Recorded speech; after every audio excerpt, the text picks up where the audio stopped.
je suis en procès de divorce avec mon mari. Le tribunal m'a attribué la jouissance de cette maison-là. Il a viré les anciens locataires. Il a ramené un ami à lui. Il a fait un faux contrat avec lui. Et là, il a mis une trentaine de personnes qui sont sans papier. Il y a des fils d'électricité qui pendent.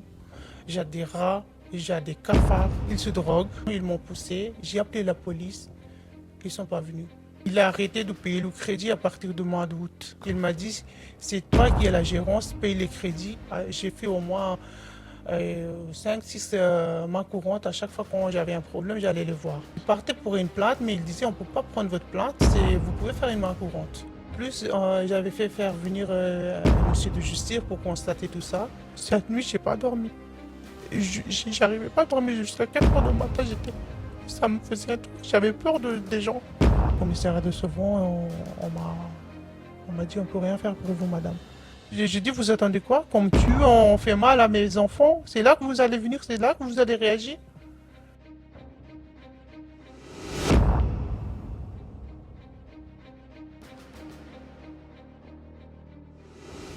Bonjour, Sullivan Jous, conseiller municipal de la ville de Sevran. Je veille au respect de l'égalité devant la loi et au respect de la dignité humaine. Nous allons garder votre anonymat parce que c'est votre souhait. Alors nous nous rencontrons aujourd'hui parce que vous rencontrez une grosse problématique qui dure depuis un certain temps maintenant et aujourd'hui vous êtes face à une, on va dire, lenteur judiciaire qui augmente le préjudice. Donc on va essayer de comprendre un petit peu ce qui se passe et je vais vous laisser nous raconter un petit peu votre histoire et je vous poserai un certain nombre de questions pour savoir où vous en êtes exactement aujourd'hui. D'accord. Bonjour. Ça dure depuis 12 ans, plus de 12 ans. Moi, je suis en procès de divorce avec mon mari. Et j'ai fait la demande de divorce et lui, il n'était pas là. Et puis le tribunal, il n'est pas allé au premier rendez-vous de conciliation. Il n'était pas là, il n'avait pas d'avocat. Et le tribunal m'a attribué la jouissance de cette maison-là avec les enfants. Là où vous résidiez avec votre ex-époux. Voilà. Et puis on a une autre maison qui était allouée. Qui se trouve juste en face de celle-ci, juste dans la en même face. rue. Oui, juste en face, malheureusement. Et le tribunal m'a attribué la jouissance de la maison, que je récupère les loyers. Et la gérance. La gérance, voilà, pour que je paye les crédits. Et lui, il n'a pas aimé ça. Et il a viré les anciens locataires, ils étaient dedans. Il a ramené un ami à lui, il a fait un faux contrat avec lui. Il a mis la date de 1 an avant notre procédure de divorce. D'accord. Donc un faux contrat. Un faux contrat. Avec une fausse date. Voilà, avec une Sachant que fausse ce n'est date. pas lui qui est le gérant de cette maison et qui n'avait pas le droit de la faire. Et c'était à vous de pouvoir gérer tout ce qui était de l'ordre de l'administratif concernant cette maison. Voilà, c'est ça. Et là, il a mis une trentaine de personnes qui sont sans papier. Et la maison, je suis allé avec vous la dernière fois. Oui. C'est vrai qu'alors on a pu... Voilà. Alors, face à cette problématique que vous rencontrez, on nous a mis en contact.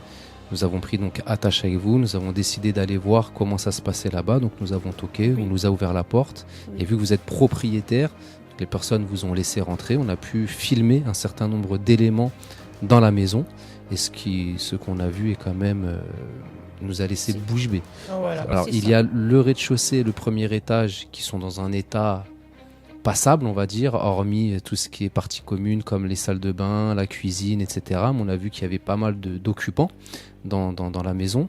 Et là où l'état est catastrophique, c'est dans le sous-sol de la maison. Il y a du monde là-bas, il y a des fils d'électricité qui pendent, il y a des rats, il y a des cafards. Et la maison principale... De la moisissure, beaucoup de moisissure. Oui, beaucoup de moisissure. Le plafond qui n'est pas à hauteur réglementaire. Voilà, c'est ça, il l'a mis partout. Il a mis les locataires, en fait, c'est pas des locataires, c'est des squatteurs pour moi.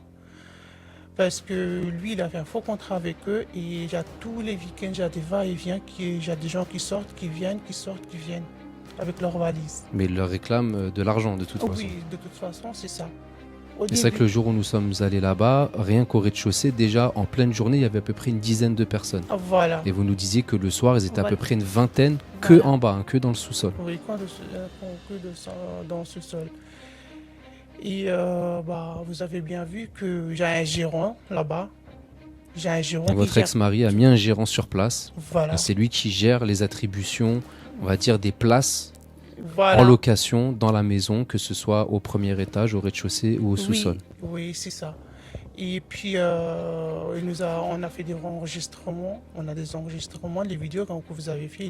Il a bien avoué que c'est mon ex qui a fait un contrat à lui. Et il n'a rien à voir avec moi. C'est vrai que nous lui avons présenté les documents Voilà. qui attestent que vous avez la gérance de cette maison. Ah bon. Et il lui a dit, moi j'y Oui. suis pour rien, c'est le monsieur qui m'a fait le contrat, qui m'a demandé de gérer un petit peu tout ce qui est à la maison, parce que votre ex-mari n'est pas tout le temps ici. Vous me disiez qu'il Voilà. fait des allers-retours au Pakistan. Oui, D'accord. Et donc c'est pour ça qu'il n'est pas tout le temps présent et qu'il a Voilà. mis quelqu'un pour gérer à sa place oui.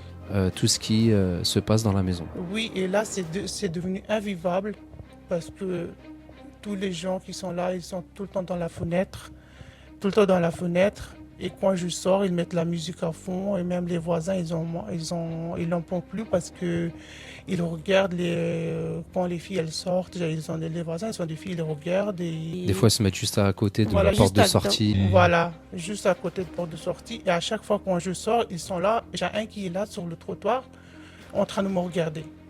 Et là, récemment, là, avant-hier, ma fille, elle est sortie, ils étaient trois, elle a regardé, elle a dit, qu'est-ce que vous avez? Pourquoi vous me regardez? Et ils sont tout le temps là. Et j'ai fait appel plusieurs fois à la police. J'étais une fois, j'ai eu un embrouille là-bas. Ils se droguent, j'ai des sans-papiers. Et les voisins, ils m'ont appelé pour dire qu'il se passe des trucs là-bas. Il y a des gens qui se droguent et tout. Et après, je suis allé les voir. Ils m'ont poussé.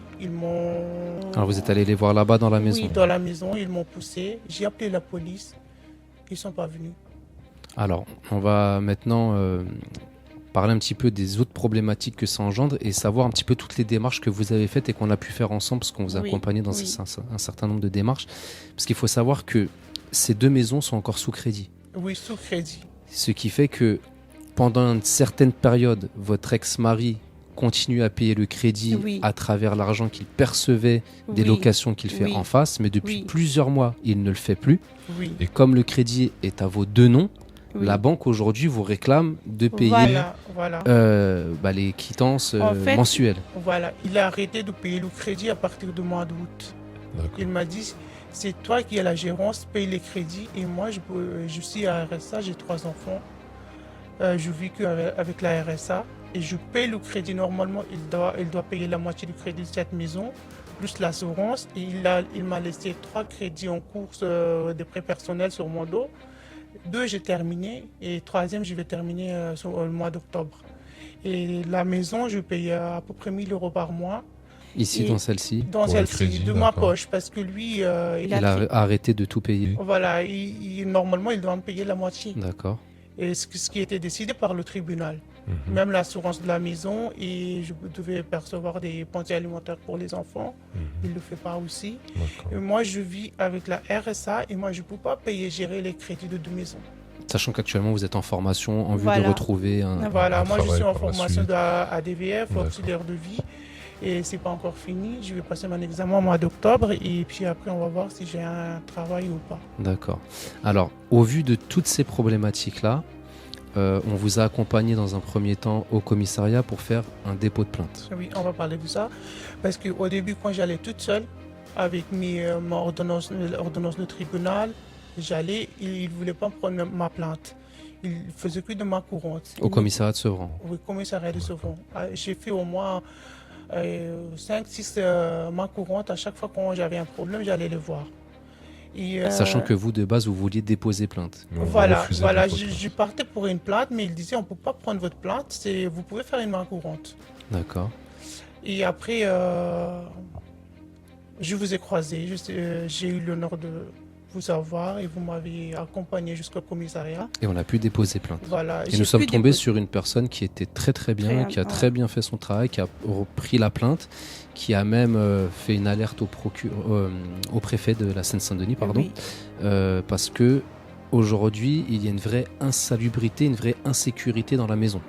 Et il y a un risque. Oui. Le risque, c'est que ça prenne feu, parce que comme vous disiez, il y a des fils électriques un peu partout, il y a c'est en suroccupation, il y a un gros danger, une grosse mise en danger de la vie d'autrui dans cette maison. Oui. Et vous, le fait de dénoncer ces faits-là à la police, c'est aussi pour vous prémunir. Oui. Parce que si il arrive malheur et que c'est vous qui êtes la gérante, au moins vous avez laissé la trace comme quoi cette personne qui est votre ex-mari squatte la maison, fait squatter également la maison à travers des faux contrats. Oui. Et ça vous permet aussi de dénoncer les faits pour faire en sorte que si un malheur arrive, votre responsabilité puisse ne pas être engagée, mais également pour pouvoir récupérer votre bien là-bas et la gérance. Oui. Alors c'est vrai que la personne a pris le dépôt de plainte. Et depuis, alors qu'est-ce qui s'est passé exactement ?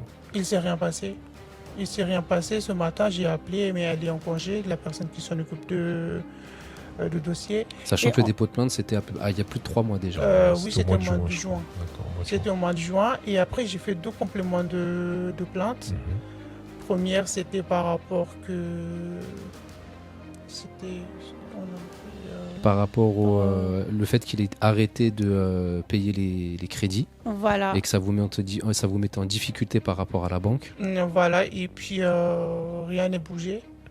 Même ce jour-là, il ne voulait pas faire un complément, il voulait faire une main courante. D'accord. Après, j'ai donné le numéro de plainte. Quand même, la dame, elle ne voulait pas. Et après, j'ai insisté. J'ai dit, vous ne pouvez pas me laisser comme ça. Dites-moi, je dois aller où?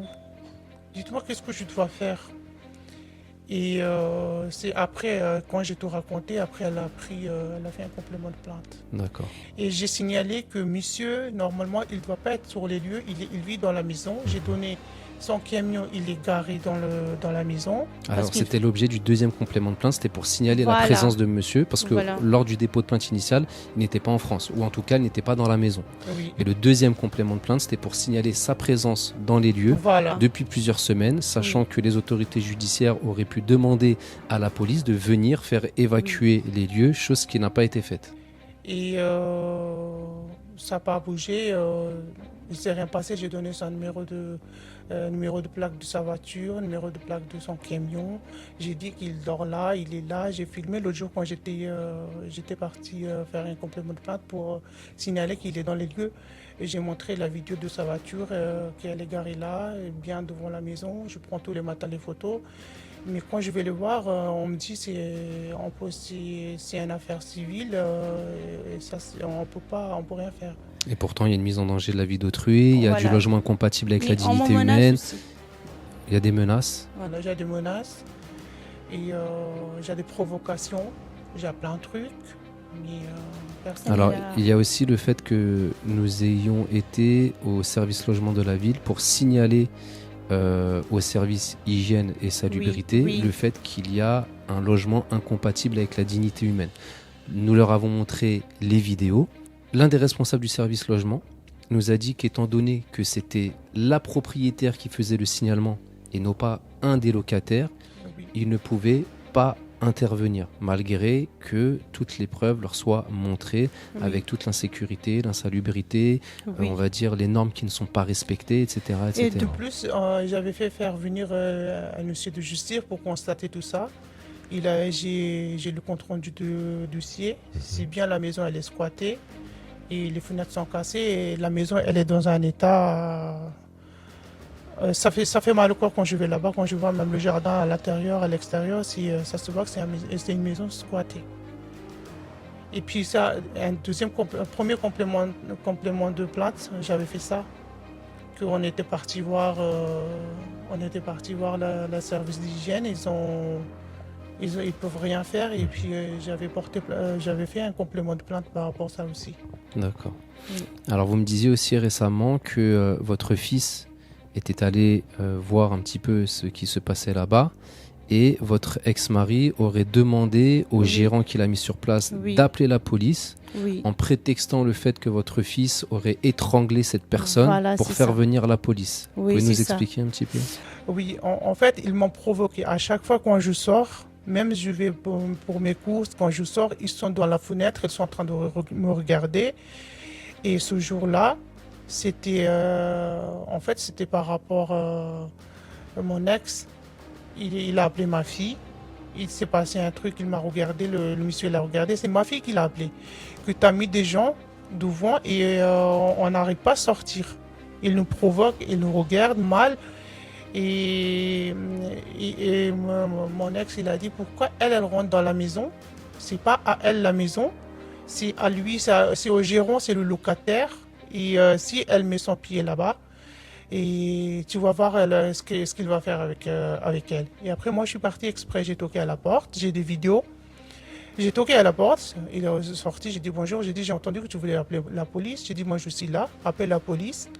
Et moi je suis resté 10 minutes, je me suis installé sur ces escaliers, j'ai pris un café là-bas. J'ai demandé à ma fille de me ramener un café, elle m'a ramené un café, j'ai pris un café là-bas, j'ai dit appelle ta police, j'attends. Et il a appelé ou je sais pas, il n'a pas appelé, il est resté longtemps. Il m'a fait peur, il s'approchait de moi et tout. J'ai dit bah, fais ce que tu veux. Et en plus, quand je suis partie, parce qu'il me regardait par la fenêtre, je suis partie, j'ai dit, t'as pas caché pour me regarder. Regarde, je suis devant toi. Admire-moi comme tu veux. Et après, quand mon fils et moi, moi je suis resté à peu près 10 minutes sur les escaliers. Et j'avais pas de police et tout. Et après, moi, j'avais pas faire ça. J'ai dit, moi, j'ai des trucs à faire à la maison. Moi, je rentre. Et quand ta police, elle sera là, je dirais que la dame, elle est en face. Je suis rentré et tout. Après, mon fils, il n'était pas là en ce moment-là. Et quand il est rentré, j'ai raconté un petit peu. Il est parti le voir et c'était pas par rapport à ça. Il a dit, pourquoi tu regardes? Pourquoi tu regardes me vers chez moi et tout? Et ils ont dit, ouais, t'es venu chez moi, t'es venu, je vais appeler la police. Après, il était en contact, il était au téléphone avec le père de mon fils. Et après, lui, il a dit, tu appelles la police et tu dis que mon fils, il t'a attrapé, et il voulait t'étrangler et tout. Et mon fils, il a dit, bah, ça ne me fait pas peur, appelle la police. C'est votre fils qui a entendu ça Oui. Il a entendu directement. Et après, ils ont appelé la police. Et quand j'avais des difficultés, la police, elle n'était pas là. Juste pour leur appel, ils étaient là. Donc ils sont venus suite à cet appel. Voilà, ils sont venus suite à cet appel. Et mon fils, il n'a pas eu peur, il était devant parce qu'il n'était pas fautif, il n'avait rien fait. Et c'est mon fils qui a accueilli la police et tout. Après, ils ont montré le faux contrat. Après, ils ont demandé à mon fils qu'est-ce qui se passe. Il a raconté un petit peu l'histoire. Ils ont dit on ne peut rien faire parce qu'ils ont un contrat. Ils ont montré un faux contrat. Et depuis que la police est passée, eux, ils croient que le contrat a été accepté par la loi et tout. Et là, depuis, ils commencent à me faire plus de problèmes. Quel type de problème? Des menaces. Ils nous regardent de plus en plus. Ils sont plusieurs devant chez moi. Je les vois quand mes filles elles sortent. Avant-hier, ma fille elle est sortie. Ils étaient 3 à la regarder. C'est pas des regards discrets, c'est face à face comme ça. Et vous disiez aussi que tout à l'heure que même les voisins avaient attesté du comportement inadapté de la part des personnes qui habitent là-bas. Voilà, ils disent tous les voisins, les voisins d'à côté, puis même celles d'en face, même ces voisins-là, et ils n'en peuvent plus quoi. Alors aujourd'hui, la grosse problématique qui se pose, c'est que vous êtes face à une problématique qui vous porte un très grand préjudice, à la fois financier, psychologique, parfois physique. Moi, je ne dors pas la nuit. Cette nuit, je n'ai pas dormi. J'arrivais pas à dormir jusqu'à 4 heures du matin. Ça me faisait un truc. J'avais peur des gens. J'avais l'impression que j'avais plus des voyous qui sont là autour de moi. Ils vont me tuer, ils vont tuer mes filles. Ils vont faire... En plus, ils me menacent de si tu fais ça, tu verras. Si tu viens par là, tu verras. Et le problème qui se pose aujourd'hui, c'est que vous ne pouvez pas vous faire vos justice vous-même, quoi qu'il arrive. Et pourtant, il y a des personnes, vous me disiez, qui vous ont proposé. Oui, on m'a proposé de faire autrement, et moi, je ne veux pas ça. Vous avez raison, parce qu'il faut rester attaché aux valeurs de la justice. Mais là, la problématique qui se pose, c'est que vous ne pouvez pas vous faire justice vous-même, et c'est tout à votre honneur de refuser de prendre ce chemin-là. Par contre, vous qui êtes attaché aux valeurs de la République, au droit et à la loi, et vous souhaitez la faire appliquer à votre endroit parce que vous êtes une victime et vous apportez toutes les preuves comme quoi vous êtes une victime aujourd'hui, la justice prend son temps, ce qui fait que ça augmente considérablement le préjudice que vous subissez aujourd'hui, alors qu'ils auraient très bien pu, depuis un certain temps, depuis que vous dénoncez les faits, faire venir la police pour faire évacuer les lieux, pour que vous puissiez récupérer la gérance de cette maison et retrouver une stabilité dans votre vie de tous les jours. Et donc c'est tout cet immobilisme de la justice aujourd'hui qui fait que vous êtes dans cette situation. Et le préjudice est énorme, comme je disais, il y a un préjudice physique parce que vous avez été violenté, un préjudice moral parce que ça fait des années que ça dure et que ça empire et qu'il y a des menaces et qu'il y a du harcèlement et qu'il y a tout un tas de choses qui se passent dans vos têtes avec le non-paiement des crédits, vos enfants qui sortent qui ne sont pas en sécurité, un préjudice financier parce qu'aujourd'hui la banque et mon collaborateur vous disait tout à l'heure que vous pouviez éventuellement peut-être faire un dossier de surendettement pour pouvoir avoir peut-être un recours gracieux auprès des impôts et que, on va dire, les crédits soient gelés le temps que la justice fasse son œuvre parce que vous avez de quoi apporter tous les éléments comme quoi vous êtes en procédure judiciaire actuellement. Mais la situation est aujourd'hui au point mort. J'ai appelé la banque, on m'a dit on ne peut pas geler les crédits parce que vous n'avez pas signé les conditions. Ces conditions-là, on ne peut pas. J'ai essayé de faire tout. Moi, je suis de bonne foi, je voulais payer, mais j'arrive pas. Moi, j'ai du mal à vivre payer ce crédit-là. Et des fois, j'emprunte, j'ai des factures. Là, bientôt, ça va être l'hiver, je vais payer des grosses factures pour chauffer la maison. Et j'ai 3 enfants. J'ai que 1 200 € de la CAF. Je gère les crédits, je gère les factures, je gère les courses, tout. C'est très difficile. Et là, j'ai sur mon dos, j'ai 2184 € de taxes foncières. Je ne sais pas d'où je vais payer ça. Parce que lui, il ne veut payer rien du tout.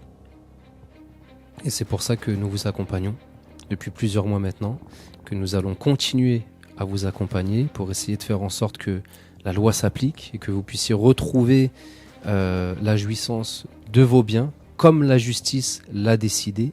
Aujourd'hui, il est inconcevable parce que, comme je disais, vous avez fait un certain nombre de démarches, vous avez déposé plainte, vous êtes parti voir le service hygiène, vous avez envoyé des courriers, vous avez contacté la banque, vous avez fait des compléments de plainte.